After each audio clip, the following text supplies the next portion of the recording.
बहुत परेशान है सर। रेट इसके बारे में कोई बात ही नहीं करेगा। इलेक्ट्रिक गाड़ी ले लूँ उससे अच्छा। डेली डीजल का रेट कितना बढ़ रहा है, पेट्रोल का बढ़ रहा है, कोई बोल नहीं रहा। कई जगह तो डीजल दे ही नहीं रहे, बोले डीजल खत्म है पंप पे। परेशानी, उत्तराखंड गए थे उधर डीजल नहीं मिल रहा था हमें।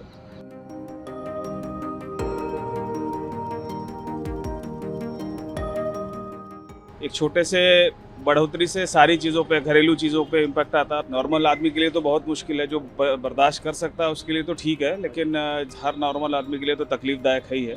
और सारी चीज़ों पे इम्पैक्ट आता है उसका। अब चूंकि सबको पता है कि इंटरनेशनल मार्केट में सारी चीज़ें इम्पैक्ट कर रही हैं, देखें और क्या कर सकती है गवर्नमेंट इसके लिए। देखिए, दिक्कतें तो कुछ नहीं है, लेकिन आम जनता पे फर्क तो पड़ेगा ही, क्योंकि ना सरकारी कर्मचारियों का डीए बढ़ेगा और ना ही आम जनता के लिए कुछ बढ़ेगा। इन्फ्लेशन और बढ़ रहा है, तो जाहिर सी बात है इस पे आम जनता पे प्रभाव तो पड़ेगा ही पड़ेगा।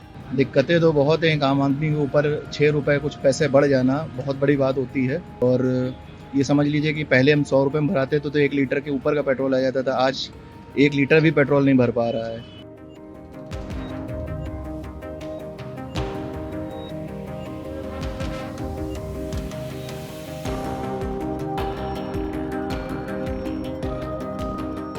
जरा नरेंद्र मोदी कुछ करिए, जरा डेली डेली मत बढ़ाइए, एक ही बार बढ़ाइए, कम से कम तसल्ली तो मिलेगी।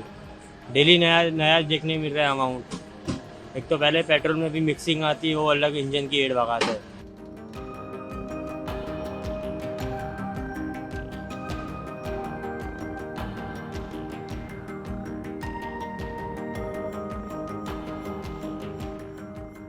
अभी गवर्नमेंट जो पैसे बढ़ा रही है, कुछ ज़्यादा महंगाई होती जा रही है।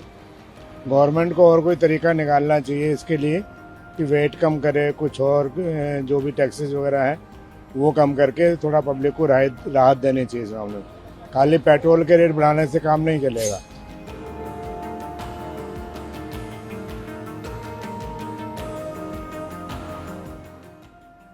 मुश्किल होता है। इस गवर्नमेंट में सब चीज के बढ़ रहे हैं, इसलिए लगता है कि चलो सब कुछ तो बढ़ना ही है ना। बहुत दिक्कत परेशानी है जी। ज्यादा तो टैक्सी वालों को आएगी जो डेली चलते हैं, प्राइवेट वाले तो रुक जाएंगे, है क्या नहीं जी।